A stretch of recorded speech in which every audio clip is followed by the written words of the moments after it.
ગામડાનો ધબકાર ચેનલના સૌ ખેડૂત મિત્રોને જય માતાજી. મિત્રો, આજે 21 માર્ચ જીરા બજારની વાત કરીએ તો મુખ્ય હાઇલાઇટ જોઈએ તો ઊંઝામાં જીરુની આવક સ્થિર હતી અને ભાવમાં મજબૂતાઈની સંભાવના છે. સૌરાષ્ટ્રના અનેક વિસ્તારોમાં વરસાદ અને વાવાઝોડાથી ખેડૂતોના જીરાના પાકને ભારે નુકસાન થયું છે. બજારની સ્થિતિ અને આવક ભાવની સ્થિતિ જીરુની બજારમાં ભાવ સામાન્ય રીતે સ્ટેબલ અને નરમ થોડા હતા. વાયદા બજારમાં ઘટાડાનો ટ્રેન્ડ હતો, પરંતુ હાજર બજારમાં આવક સ્ટેબલ હોવાથી ભાવ સ્થિર રહ્યા છે. ઊંઝા માર્કેટની આવક આશરે 30,000 બોરી આસપાસ જળવાયેલી રહી છે.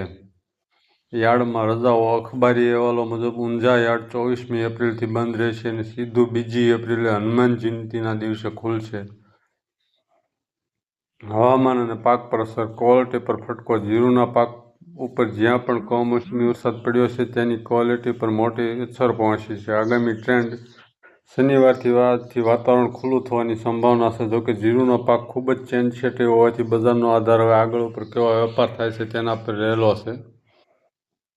વાયદા બજારની ચાલ. બેન્ચમાર્ક જીરુ વાયદો ઘટી 65 ઘટી ₹21,950ની સપાટી પર બંધ હતો. Expiry update. જીરુનો માર્ચ વાયદો એક્સપાયર થયો હતો અને હવે એપ્રિલનો વાયદો 22,000ની સપાટી પર બંધ રહ્યો છે. નિકાસ અને ભવિષ્યની સંભાવના.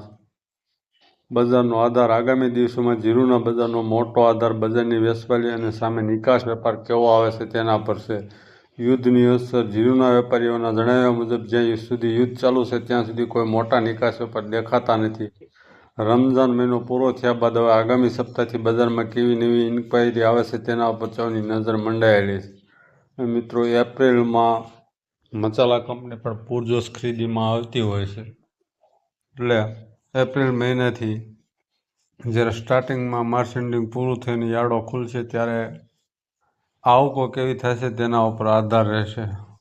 હવે આપણે દરરોજ જીરુના વિડીયો જોતા રહીશું. ચેનલને સબસ્ક્રાઈબ કરજો, ફેસબુક પેજને ફોલો કરજો. જય માતા.